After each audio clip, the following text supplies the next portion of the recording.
लेकिन आपको एक बात बताएं, भाष्यकार श्री रामानुज स्वामी जी महाराज, जब उनको श्री वैष्णव दीक्षा प्राप्त हुई और अष्टाक्षर गुरु मंत्र उनके कान में जब बोला गया, उनको चैन नहीं पड़ा।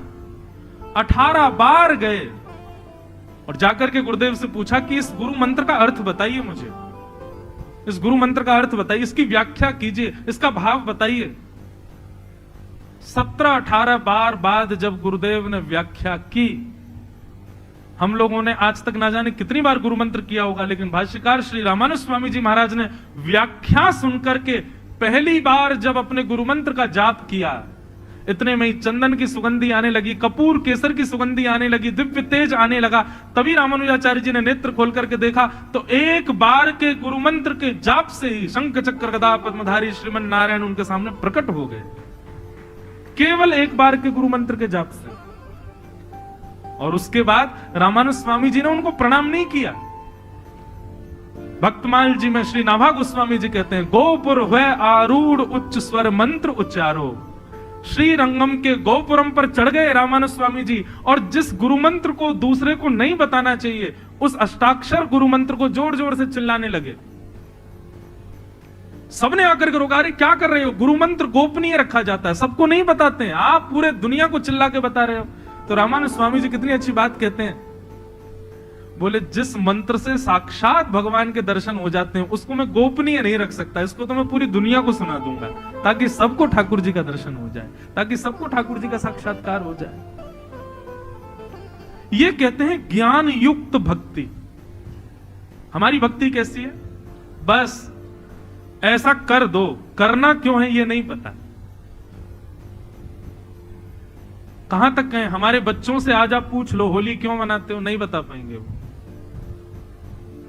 होली पर हम रंग क्यों लगाते हैं, नहीं बता पाएंगे। रक्षाबंधन के दिन बहन भाई को रक्षा सूत्र क्यों बांधती है, इसके पीछे कथा क्या है, नहीं पता आज के बच्चों को। दीपावली पर लक्ष्मी नारायण की पूजा, घर में लक्ष्मी गणेश की पूजा क्यों होती है, नहीं पता बच्चों को। बस करते जाओ, कर क्यों रहे हैं इसका कोई अंदाजा नहीं किसी को। इसलिए भक्ति तो युवा है, ज्ञान और वैराग्य वृद्ध हैं हमारे चित्त में। लेकिन बंधुओं एक बात याद रखना, किसी मां के बालक यदि दुखी हैं तो वो मां कभी सुखी नहीं रह सकती। हमारे भीतर चाहे जितनी भी भक्ति आ जाए, जब तक ज्ञान और वैराग्य प्रसन्नता से नहीं आएंगे तब तक भक्ति लाभकारी नहीं होगी। हम लोग इतना जाप करते हैं, इतनी सेवा करते हैं ठाकुर जी की, इतने तिरुपति जाते हैं, गोवर्धन की परिक्रमा लगाते हैं, ठाकुर जी इतने में क्यों प्रसन्न नहीं हो रहे, क्यों नहीं मिल रहे हमसे? क्योंकि हमारी भक्ति जो है वो प्रसन्न नहीं है।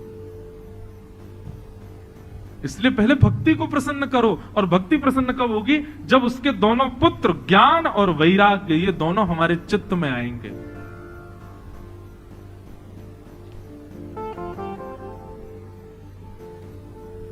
अब दूसरी बात,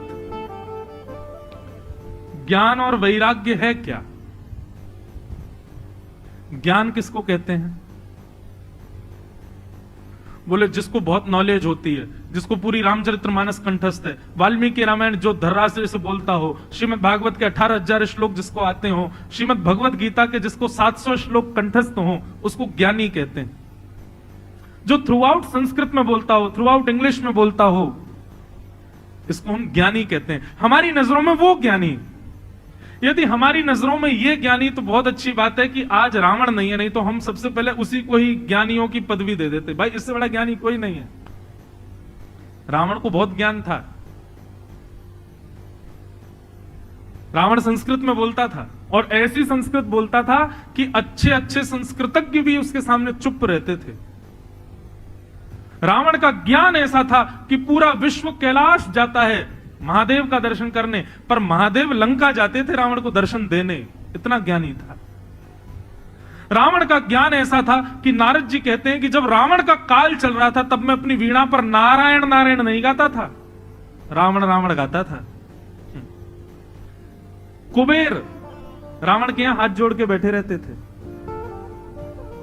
अगर वर्षा ऋतु आ गई है और रावण का मन नहीं है कि वर्षा हो, तो इंद्र की मजाल नहीं कि लंका पर बरस जाए। लेकिन कोई भी ऋतु चल रही हो और रावण का मन है कि भैया आज तो वर्षा होनी चाहिए, तो इंद्र को अपने 100 काम छोड़ के जाना पड़ेगा, लंका पे वर्षा करनी पड़ेगी। ये देवता उसके अधीन थे। क्यों? क्योंकि वो ज्ञानी था, क्योंकि उसके पास बहुत बल था, ज्ञान का भी बल था, शारीरिक बल था, धन का बल था। ज्ञानी बहुत था रावण। अगर ऐसा ज्ञान होना आप ज्ञान कहते तो आप गलत हो, ये ज्ञान नहीं। ऐसा ज्ञान किस काम का? लाखों वर्ष पहले रावण मर गया, आज तक उसका पुतला जलाते हैं हम लोग। ऐसा ज्ञान किस काम का? ज्ञान किसे कहते हैं? श्रेष्ठ ज्ञान कहते हैं विवेक को। किसको? विवेक। और विवेक का मतलब क्या होता है? सही और गलत की पहचान, इसको विवेक कहते हैं। ये ज्ञान श्रेष्ठ है।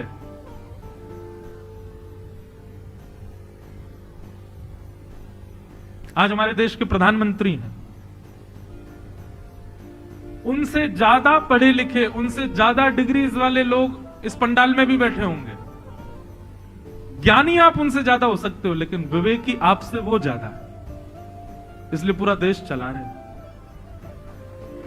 विवेक।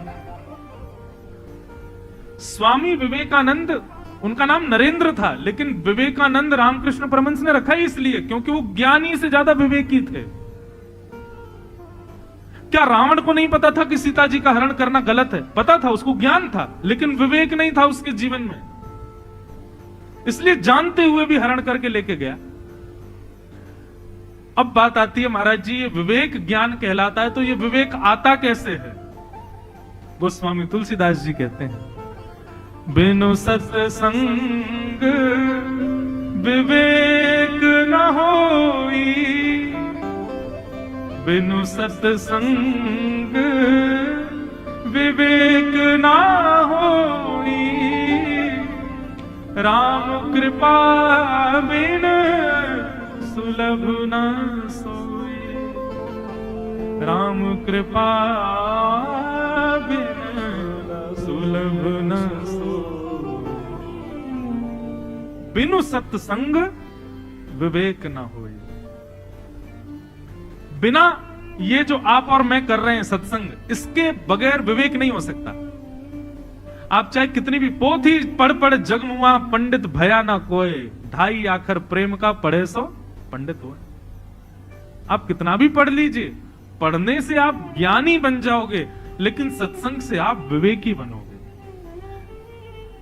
जैसे कि बहुत ध्यान से सुनिए सब लोग, हमारी कथा आती है, सिर्फ मन में आती है तो बस बोलने का मन होता है, तो आप लोग सुनो बस। जैसे सब्जी की पहचान तो है आपको, करेला में ये होता है, घिया में ये होता है, आलू में ये होता है, लेकिन बनाना नहीं आता। कद्दू बड़ा पौष्टिक होता है, घिया की सब्जी खानी चाहिए, तोरई बहुत अच्छी होती है, आलू का स्वाद बढ़िया होता है, टमाटर अरे ये ऐसे एनर्जी बढ़ाता है, और खीरा खाने चाहिए उससे ये होता है, आदि आदि। आपको ये नॉलेज तो है कि सब्जी से क्या होता है, आपके सामने लाके रख दी जाए तो लो बनाओ खाओ, बनाना नहीं आता हम पे। हम लोग ऐसे ज्ञानी हैं, हमारे पास सब्जी तो है लेकिन हमको बनाना नहीं आता। सत्संग क्या करता है, जो ज्ञान आपके पास है उस ज्ञान को बनाना कैसे है, उस ज्ञान से लाभ कैसे लेना है, उस ज्ञान से विवेक कैसे प्राप्त करना है, ये सत्संग सिखाता है। एक प्रकार से कुकिंग क्लास है कथा ज्ञान की। ज्ञान को पकाना कैसे, ज्ञान को श्रेष्ठ स्वादिष्ट बनाना कैसे है कि आप उसको पा सको, जिससे आपकी क्षुधा निवृत्त हो, आपकी भूख मिटे। ज्ञानी होना बड़ी बात नहीं, विवेकी होना जरूरी है।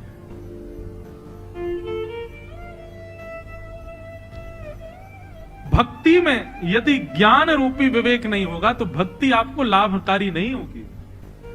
इसलिए ज्ञान का अर्थ समझ गए क्या है? विवेक। और वो सत्संग से आएगा। और एक और बड़ी बात गोस्वामी तुलसीदास जी कहते हैं, आप कहोगे तांदूर में कथा हो रही है, अब तो मतलब हम लोग विवेकी हो गए, 7 दिन हम कथा सुनेंगे तो विवेकी हो जाएंगे। नहीं, आप कथा में आके बैठ जाओ, कुर्सी में बैठो, नीचे बैठो, सोफा पे बैठो, कथा समझ में कब आएगी? बोले राम कृपा बिन सुलभ ना सोई। यदि राम जी की इच्छा नहीं होगी तो कथा में आकर के भी आपको यही होगा, फोन कब चला लें, इससे बात कर लें, ये क्या पहन के आया, ये क्या कर रहा है, ये कहां घूम रहा है, कौन क्या बातें कर रहा है, कौन कैसे घूम रहा है, यही मन लगा रहेगा। और कुछ नहीं तो सो जाओगे, और आंखें भी खुली रहेंगी, कान भी खुले रहेंगे, तो मन कहीं और घूमेगा। कथा में भी मन लगे, ये भी राम जी की कृपा होगी तो ही संभव हो सकता है। इसलिए भैया इस ज्ञान को जीवन में लाओ। ज्ञान भक्ति का बेटा है। दूसरे बेटे का नाम क्या है? वैराग्य। वैराग्य का अर्थ क्या समझते हैं हम लोग? सब छोड़ दो, घर छोड़ दो, पत्नी छोड़ दो, बच्चे छोड़ दो, पति छोड़ दो, व्यापार छोड़ दो, खाना पीना छोड़ दो, वस्त्र छोड़ दो, सब छोड़ छाड़ करके वन में रहो। इसको कहते हैं वैराग्य। नहीं, ये वैराग्य नहीं। वैराग्य का मतलब अपनी इंद्रियों से वस्तु का त्याग नहीं, मन से वस्तु का त्याग। समझ में आ रही है बात?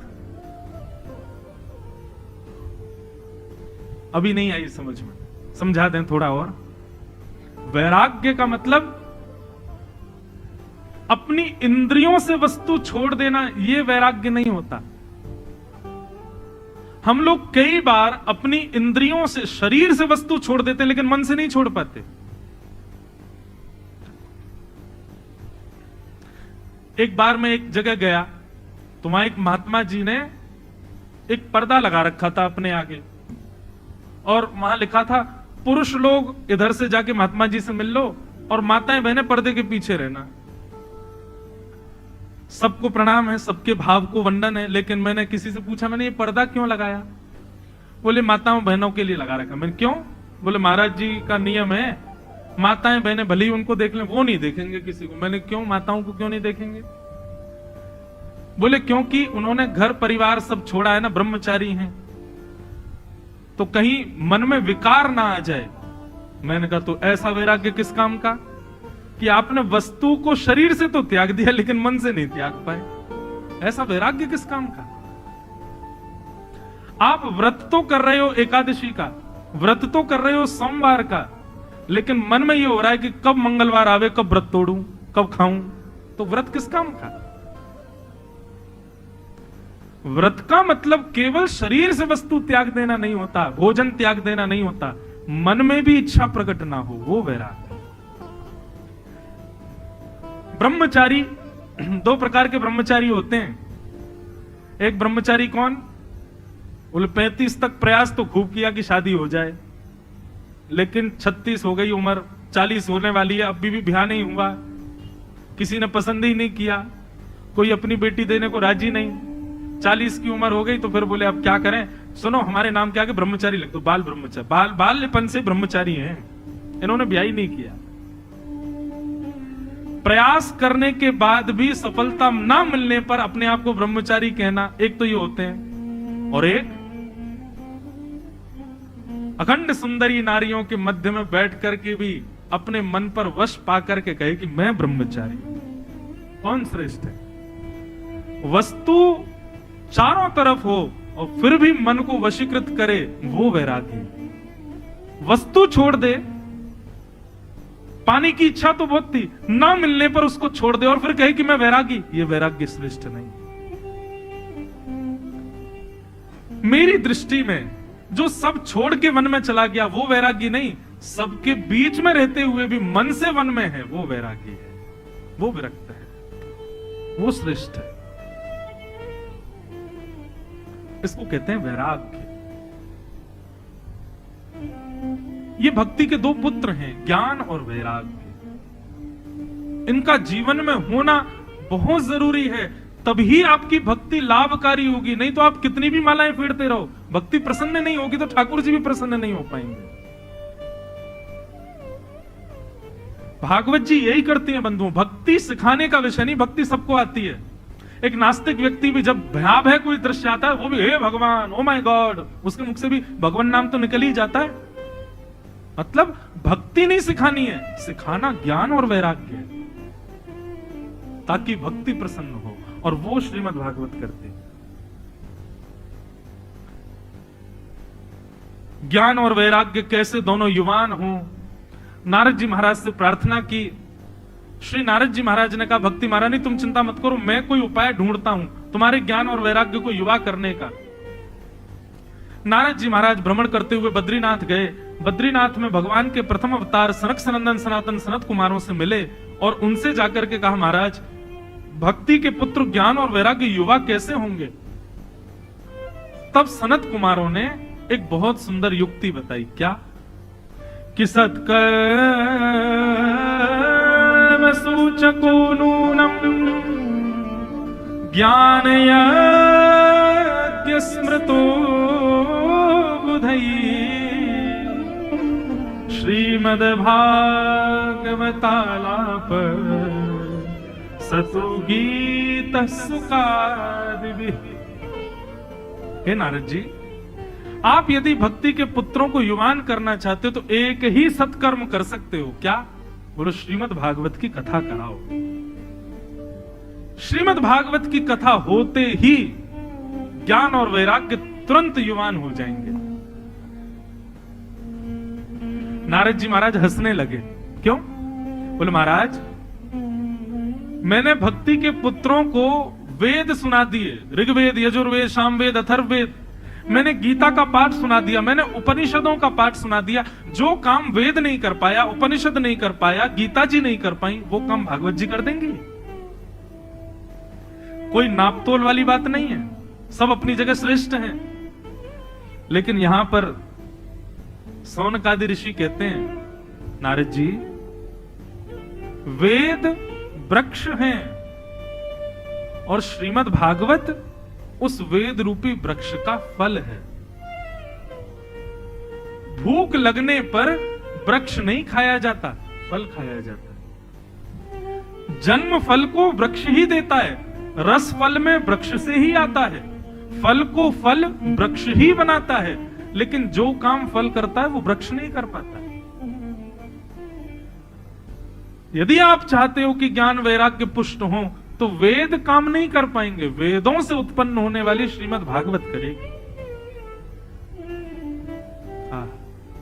एक बात कहूं बंधु, श्रीमद् भागवत की कथा से कभी कोई फल मत मांगना। आज पहला दिन है, अगर आप मन में सोच के बैठे हो तो हम कथा सुने इससे ये हो जाए, नहीं। श्रीमद् भागवत की कथा से कोई फल मत मांगिएगा। क्यों? क्योंकि श्रीमद् भागवत कथा स्वयं एक फल है।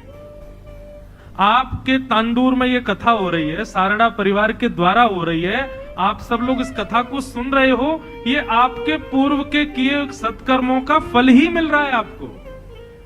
श्रीमद् भागवत सुनना एक फल है, इससे फल नहीं मांगा जाता। फल से फल नहीं मांगते, फल से रस मांगते। फल से बीज मांगा जाता है, फल से रस मांगा जाता है, फल से भूख की निवृत्ति मांगी जाती है, फल से फल नहीं मांगा जाता। कथा सुनना स्वयं एक फल है। और आप कहोगे महाराज जी कौन से कर्म का फल है? तो एक जन्म नहीं, बहुजन्म समर्जितेन। आपने जितने भी मानव जन्म लिए हैं, उन सब मानव जन्मों में जितने सत्कर्म किए, उन सब सत्कर्मों का फल है कि आप कथा करवा रहे हो और कथा सुन रहे हो। ये कथा सुनना फल है, कथा से फल मत मांगना। तो क्या मांगे? बोले श्री कथा से गोविंद को मांगो, भागवत जी की कथा से श्री कृष्ण को मांगो, भागवत जी की कथा से श्री वेंकटेश भगवान को मांगो, भागवत जी की कृपा से श्री लक्ष्मी नारायण भगवान को मांगो। इसके अलावा कोई फल मत मांगना, और मांगोगे भी तो पूरा होगा नहीं, हमें पता है। भागवत जी से तो ठाकुर जी को मांगो। वेद रूपी कल्प वृक्ष का फल है श्रीमद् भागवत। ऐसी भागवत जी की शरण में भैया आ जाओ। नारद जी महाराज को सनत कुमारों ने कहा, ज्ञान वैराग्य को पुष्ट करना चाहते हो, भागवत की कथा कराओ। किससे कराऊं? नारद जी बोले। सनत कुमार बोले, अच्छा व्यास ढूंढ लो। नारद जी बोले, आपसे अच्छा व्यास नहीं मिलेगा, आप ही कथा सुना दो। तो गंगा द्वार समीपे तू तटमानंद नामकम, गंगा द्वार यानी कि हरिद्वार के समीप ऋषिकेश के पावन वन में गंगा जी के तट पर सनक सनंदन सनातन सनत कुमारों ने प्रथम भागवत की कथा की। देवी पधारी, देवता पधारे, ऋषि पधारे, गंधर्व पधारे, संत पधारे, लाखों की तादाद में श्रोता आए और तभी उस कथा में भक्ति, ज्ञान, वैराग्य तीनों पधारे। जैसे ही भक्ति, ज्ञान, वैराग्य ने कथा पंडाल में प्रवेश किया, ज्ञान और वैराग्य जो वृद्ध हो चुके थे, कथा में आते ही धीरे धीरे धीरे धीरे युवा होने लगे, बिल्कुल बालकों जैसा उनका रूप होने लगा, नाचने लगे, आनंद करने लगे, नारद जी महाराज जय जयकार करने लगे। ये भागवत जी की क्षमता है कि अत्यंत वृद्ध हुए ज्ञान और वैराग्य को भी युवान कर दिया। ऐसी भागवत की कथा। बोलो भागवत महापुराण की जय। तो आपके भीतर भक्ति जगेगी कथा सुनने से नहीं, ज्ञान और वैराग्य जगेंगे। ऐसी भागवत की कथा है। इस भागवत के महात्म को हम लोग श्रवण कर रहे हैं। अभी इस